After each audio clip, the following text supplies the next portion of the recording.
How's it going, West Texas? Ethan Purcell here, and I'm here with Mr. August Pfluger. Mr. Pfluger, thank you for being here to speak with us. Thanks for having me. We appreciate it. Well, we're going to hop right into it. First thing I want to talk about is, I think it's the topic that's on everybody's mind, is the funding fight for DHS. You're somebody who, in all of our conversations, you've prided yourself on being a bipartisan member of our legislature. And so where does this fall on your list of priorities, and what are your coming days going to look like in this kind of continued fight that we're seeing? Well, it's the top priority. We're almost 50 days into a government shutdown, specifically of DHS. That includes Border Patrol, ICE, TSA, and many of the other entities. Remember, this is the organization that was founded in the wake of 9/11, the worst terror attack in the history of our country. This is the organization with officers who are set to protect our country from terror attacks and our homeland from folks that would do us evil.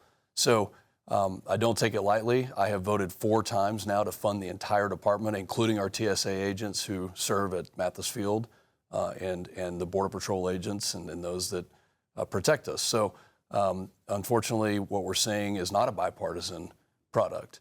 It is now a fight between Republicans and Democrats have chosen to be the party of open borders, which is very sad. It's tragic because why can't we remember those terror attacks that hit our own country? I fought overseas. I fought terrorists in the Middle East. We would much rather keep that terrorism away from our borders, and funding DHS, which includes ICE and Border Patrol and Customs and all these agencies that not only do deportations, but they also do criminal work against trafficking organizations, against cartels, against those organizations that then mix between terrorism and cartels. So it's really sad. It's tragic. We're looking for every possible solution. I think we're very close to finding one, but we will not get a single Democrat to vote in favor of funding DHS, which is a very sad state of affairs. Yes, sir. Yes, sir. Well, the next topic I want to hit on is this war that we're seeing in Iran. I wanted to ask you, what's your message for Americans who put a lot of stock in the president's early pledge for that no new wars pledge, and now they might be feeling, I don't know, scared or confused or even angry? What's kind of your message for those Americans here locally? Well, again, it ties right back into terrorism. This is the world's largest state sponsor of terrorism, a group that I've seen over my professional career in the military, 26 years, that has killed thousands of Americans. And that's not hyperbole, that is a fact. Very proud of what Goodfellow does to train the next generation of intelligence professionals who have gone out and they've done the research and proven to the president and to the administration that this regime, as reported in many news outlets and as the president said last night, was very close to getting a nuclear weapon. You cannot have the largest state sponsor of terrorism, the Ayatollah, who had a nuclear weapon that could hold the world hostage. So yes, it's a very difficult thing. Many presidents for the last few decades have said that they would do something about it, yet they did not.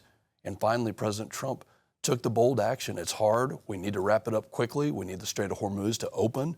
And I think he's pledging to do that. And I'm so proud of our military and the forces. And I'm praying for them because these are very difficult things, but the world will be a safer place because of the actions that President Trump has taken, although they are very difficult to go through. And we're seeing that right now. We all pray that this will wrap up very quickly. Yes, sir. Yes, sir. Well, I think you kind of hit on it a little bit, but the president went on primetime TV last night, gave a speech. I want to hear your key takeaways from that speech last night. What are some points that stuck with you? Well, I think the most important thing for us to take away is the praise that he gives to our military, the praise that he gives to those airmen and soldiers and sailors and Marines that are coming out of Goodfellow for the work that they're doing, because the military objectives, I think, are being accomplished in record time. And that is a testament to the professionalism that our service members bring to the fight. And again, these are tough things. And it's not, it doesn't go unnoticed that very few countries were willing to help. But we should remember that President Obama sent billions of dollars to Iran, that he signed a nuclear deal that basically gave them the technology to pursue not just the conventional energy needs that a nuclear program would provide, but also the weaponization of a nuclear weapon.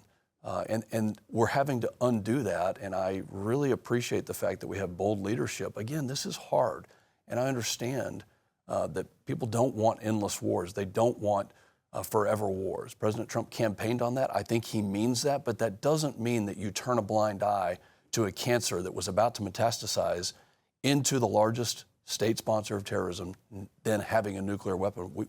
This is a very, very hard decision. The president made it. I support him in that. We also support his endeavor to end this very quickly. Yes, sir. Yes, sir. Is there anything that maybe we didn't discuss that you wanted to talk about? Anything you wanted to give context to? Anything from the last few months since we last spoke that you want to talk about? Well, there's so many things going on in the country. We're obviously in a divided period, and I hope that we can come back together.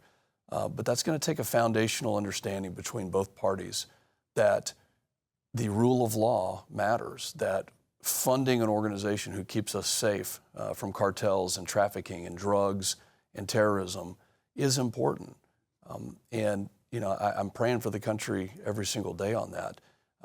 We continue to pass laws. I passed one last week. It was bipartisan with 41 Democrats voting in favor of that. So behind the scenes, and probably not reported as much, there is bipartisan work that is happening, but on the really important issues like the security and the safety of our country, we have to have an understanding that if we don't protect ourselves, there are organizations and terror groups around the world that do want to do us evil and do us harm, and they want to destroy our way of life, which is freedom and liberty and the ability to worship freely as we approach Easter weekend. That's really important.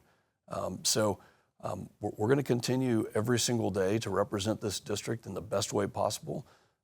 And I hold town halls in order to get an understanding. I've been doing that this week, and we'll continue to listen to what the district is wanting and appreciate the opportunity to go to Washington and represent what is the best district in the country. Yes, sir. Yes, sir. Well, thank you very much. Thank you. Appreciate you coming in. Appreciate it, Ethan. And hey, catch us next time.